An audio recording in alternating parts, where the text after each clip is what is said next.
This government made a really ambitious claim that they wanted to leave the environment in a better state than the state they found it in.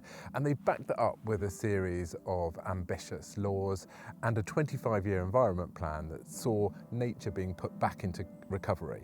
We've been largely supportive of these moves. Of course, we've always wanted to see improvements on that, but in the last week, we've seen a U-turn on those promises. We're worried about three key things.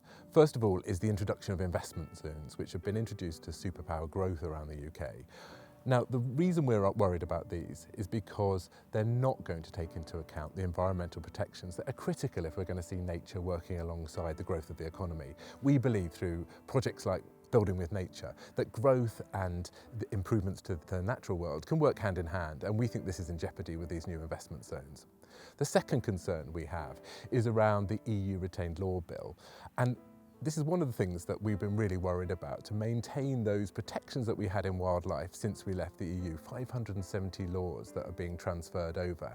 Now those laws aren't going to be transferred over, which puts in jeopardy some of the most precious sites we have in Gloucestershire, sites like the Wye Valley Woodlands, Robborough Common, the Cotswold Commons and Beechwoods, the Severn Estuary itself.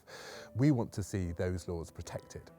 The third worry we have is around the review of the Environmental Land Management Scheme that was introduced after we left the European Union.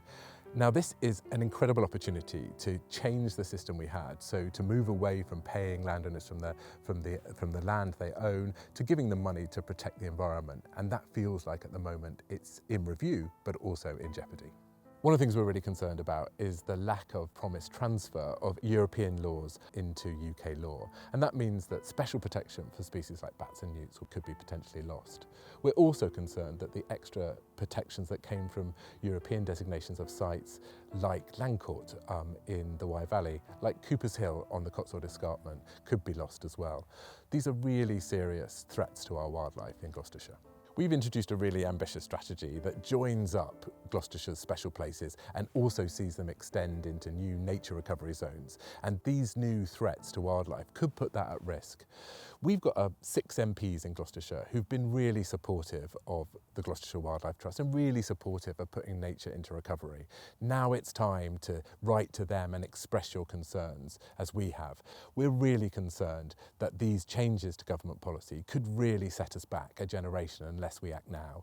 So please write to your MP and you tell them why nature is important to you. All of the information to do so is on our website, so head to our website and please take action now.